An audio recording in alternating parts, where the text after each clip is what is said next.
कल JNU university में एक आदेश लाया गया है कि जो छात्र प्रोटेस्ट करेंगे उसको यूनिवर्सिटी से निष्कासित कर दिया जाएगा और 20,000 रुपये का जुर्माना भी लगाया गया है। लेकिन इसके खिलाफ पटना विश्वविद्यालय के बाहर में एआईडीएसओ के छात्र विरोध कर रहे हैं। ये पोस्टर दिखा दीजिए, ये पोस्टर में क्या लिखा हुआ है? जेएनयू में धरना प्रदर्शन पर जुर्माना का आदेश वापस लो।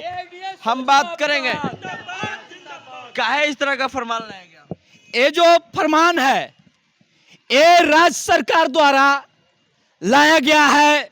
जो अब एजेंसी के तहत जो विश्वविद्यालय में अध्यापक होंगे वो बहाल होंगे, जो अस्थाई होना चाहिए था वो कॉन्ट्रैक्ट पहले से ही है। जो जानते हैं हम लोग गेस्ट फैकल्टी टीचर, उनसे भी रद्दी किस्म के टीचर लाएंगे जिनके पहुंच प्रिंसिपल के पास, प्रिंसिपल के मुंह लग्गू होंगे, वो बहाल होंगे। ये निर्णय है जो छात्र विरोधी, शिक्षा विरोधी है, इसे घोर निंदा करते हैं। और ये जो जेएनयू में एक अलोकतांत्रिक तरीके से ये एक निर्णय आदेश दिया गया है जेएनयू प्रशासन की ओर से, जेएनयू प्रशासन द्वारा, कि जो छात्र फीस वृद्धि के खिलाफ या कोई भी अन्य समस्याओं के खिलाफ में अगर धरना प्रदर्शन करते हैं तो उन छात्रों पर जुर्माना कसा जाएगा, उन छात्रों को जुर्माना देना होगा। यानी धरना प्रदर्शन पर भी अब रोक लगाया जा रहा है। ये कहाँ की लोकतंत्र है? ये घोर अलोकतांत्रिक तरीके से जो जेएनयू में आदेश दिया गया है कि जो छात्र धरना प्रदर्शन करेंगे उन पर जुर्माना 20,000 का होगा, ये अलोकतांत्रिक है। इसका घोर निंदा करते हैं। एआईडीएसओ घोर निंदा करती है। पूरे देश भर में इसके खिलाफ में छात्र आंदोलन मजबूत करने का काम करेगी। पूरा देश में होगा, पूरे देश में ये सभी नीति, राष्ट्रीय शिक्षा नीति 2020 के तहत ये सारा चीज लाया जा रहा है। जो पूर्णतः राष्ट्रीय शिक्षा नीति शिक्षा को भगवाकरण बनाने जा रही है, शिक्षा को निजीकरण करने जा रही है। हम तमाम छात्रों से मांग करते हैं, अपील करते हैं, राष्ट्रीय शिक्षा नीति के खिलाफ में गोलबंद होइए और जो जेएनयू में ये निर्णय लिया गया है उसके खिलाफ में भी हर विश्वविद्यालय में आवाज उठाइए। आज पटना विश्वविद्यालय में आवाज उठाने का काम किया है छात्रों ने। और ऐसे में हम बिहार के भी सभी विश्वविद्यालय में ये जो राज्य सरकार द्वारा एजेंसी के तहत जो अध्यापक को बहाल करने का निर्णय लिया गया है उसे अविलंब वापस करने की मांग करते हैं। अब जो छात्र पहले हक अधिकार की बात करते थे, प्रोटेस्ट करते थे उसको लेकर के, तो वो तो अब नहीं कर पाएंगे यूनिवर्सिटी में। बिल्कुल इस तरह से नियम बना दिया जाएगा तो कैसे कर पाएंगे। लेकिन एक प्रश्न चिन्ह भी खड़ा होता है छात्रों के बीच में। अगर आज आप नहीं लड़ते हैं इसके खिलाफ में तो आपकी बातों को दबाया जाएगा, हमेशा आपके ऊपर दमन किया जाएगा। और ये दमन करने के लिए ही ये सब सारा नियम लागू हो रहा है कि छात्र आवाज न उठाए, उसे डराया धमकाया जा रहा है। लेकिन छात्र भी डरने वाला नहीं है। देखिए और भी महिला छात्र भी हैं, गर्ल्स स्टूडेंट हैं, कैसे देख रहे हैं इस तरह का जो फरमान लाया गया है जेएनयू यूनिवर्सिटी में? ये जो नई शिक्षा नीति 2020 जो लागू हो रही है और जो मतलब स्टूडेंट पे जो राज्य सरकार है कोई भी मतलब नीति लागू कर रही है तो ये स्टूडेंट विरोध करेगी तो उस पर मतलब जुर्माना होगा। तो ये कहाँ का है? अपने हक के लिए अगर स्टूडेंट नहीं लड़ेगा तो कौन लड़ेगा? तो इसी के लेकर हम लोग आज क्यों इस तरह का हो रहा है? सरकार चाहती है कि जो हम नीति लाए वो स्टूडेंट मतलब कबूल ले, मतलब जो कहे वही करे, वो अपने हक के लिए लड़े भी नहीं। इसीलिए जुर्माना, अगर जुर्माना लगेगा तो कोई स्टूडेंट लड़ेगा नहीं, इसीलिए सरकार जुर्माना लगा रही है।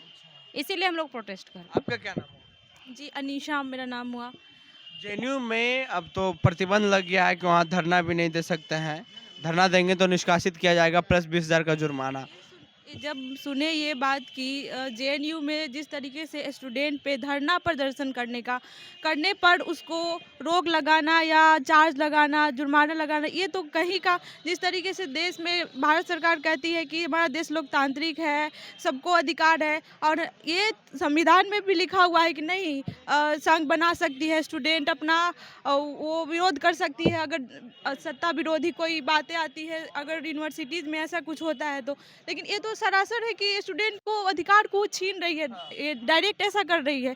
ये तो सिर्फ अभी जेएनयू में हुआ है, लेकिन ऐसा मतलब देश के सभी भी यूनिवर्सिटी में हो सकता है। ये धीरे धीरे लागू करते जा रहे हैं। इसके विरोध में हम सभी स्टूडेंट खड़े हैं और इसका विरोध करते हैं। ये वापस लेनी चाहिए। वापस लेनी चाहिए। यस। आखिर इस तरह का क्यों लाते हैं, नियम क्यों बना रहे हैं? ताकि स्टूडेंट तो है कि एक न्यू शिक्षा नीति लाई है, जिसकी वजह से स्टूडेंट दो भागों में बट गई। जो गरीब है और वो तो आगे पहुंच भी नहीं पा रहे हैं, जैसा कि, और जिसकी वजह से और शिक्षा को मतलब पूरा तरीके से गिरा देना, व्यवसायीकरण कर देना है, जिससे शिक्षा में मानवीय मूल्यों को ख़त्म हो जाए। इंसान में जो भावनाएं होती है, जैसे हमारे बहुत सारे कवि हैं, प्रेमचंद्र हुए, वो क्या होता है, मानवीय भावनाओं को लिखते हैं कि ताकि एक दूसरे की मदद करने की भावनाएं उत्पन्न हो। ये सब चीज़ें ख़त्म कर सकती है, व्यवसाय के माध्यम से शुरू कर रही है। लोगों में मतलब कि टकराव हो, कंपटीशन रहे हमेशा, इस तरीके की बातें करना चाहती है। इसी वजह से सरकार ये अध्यादेश ला रही है और स्टूडेंट के अधिकारों को छीन रही है, जो कि ये बहुत गलत है। स्टूडेंट के अधिकारों को छीन रही है। जी, ये लोकतंत्र पे ये धावा है, बिल्कुल। यस। क्या लगता है इस तरह का जो घटना हो रहा है, कहीं ना कहीं लोकतंत्र पे हमला है क्या? जी बिल्कुल। एक तरफ जो देश की केंद्र की सरकार है वो लोकतंत्र और दुनिया का सबसे बड़ा लोकतंत्र होने का दावा करती है, लेकिन हम लोग देखेंगे कि जो शिक्षण संस्थान है, कॉलेज, विश्वविद्यालय है, जहाँ पर समाज का सबसे जागरूक और शिक्षित लोग वहाँ रहते हैं, चाहे शिक्षक हो चाहे स्टूडेंट हो, लेकिन ये सरकार वहाँ पर उनकी जो आवाज़ है उसको दबाना चाहती है।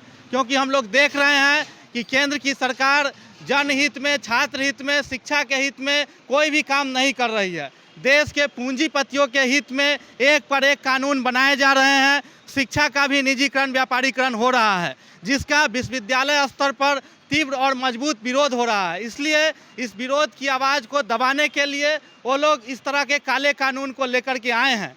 हम लोग AIDSO छात्र संगठन के तरफ से हम लोग ये अपील करना चाहते हैं देश भर के छात्रों से कि ये जो भगत सिंह की धरती है, खुदीराम बोस की धरती है, इस धरती पर इस तरह की दमनकारी नीति से छात्र डरने वाले नहीं हैं। इसका पुरजोर विरोध होगा और जब तक ये सरकार इस काले आदेश को वापस नहीं लेती है, इसके खिलाफ पूरे देश भर में छात्र सड़कों पर उतरकर इसके खिलाफ में जोरदार आंदोलन को तेज करें। तो देखिए, छात्र विरोध कर रहे हैं, छात्र कर रहे हैं इस तरह का नियम को वापस होना चाहिए। देखिए, लगातार नारा भी लगा रहे हैं और कह रहे हैं कि ये लोकतंत्र की हत्या है और लोकतंत्र पे हमला है।